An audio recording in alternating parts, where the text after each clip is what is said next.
Don't you still chair a committee on marketing with the Cattlemen's Association? I did. Had to give it up. This damn German business is wearing me ragged. She recalled that he was haggling for another computer company with a concern in Berlin that produced a new brand of microchip. Negotiations for a merger were going into their third week, while the bosses hemmed and hawed about whether or not they wanted to sell for the price Jason was offering. Eventually, he was going to have to spend some time overseas working personally on the takeover, because the man he delegated that authority to was quitting. His wife was English, and he wanted to move to London. Jason would have to replace him, but there was no time for that now. It was too sensitive a negotiation to bring in a new outsider. Jason would have to do the job himself. You could send Grange to Germany and let him deal with them for you, she murmured with a mischievous grin, naming his new livestock foreman.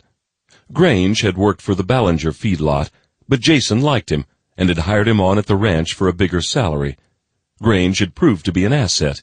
His military background had made him the perfect foreman.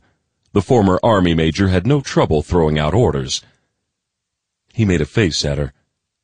Grange negotiates like a military man. You know they won't let men fly overseas with guns. Grange is big enough to intimidate those businessmen without guns. He gave her a cool appraisal. He didn't like it when she talked about Grange. He didn't like Grange's interest in her. Not that he made an issue of it. He just made sure Grange was otherwise occupied when Gracie visited the ranch. His black eyes slid over her slender body in the tight jeans and T-shirt. His hand on the steering wheel contracted violently. Gracie didn't notice. She was smiling out the window at a group of children playing in the dirt yard of an old ragged house beside the road. 2 days later, Gracie was back in her flower beds.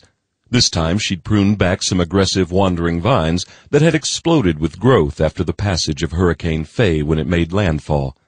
The rains had been torrential. Now everything was overgrown because of the bountiful rain.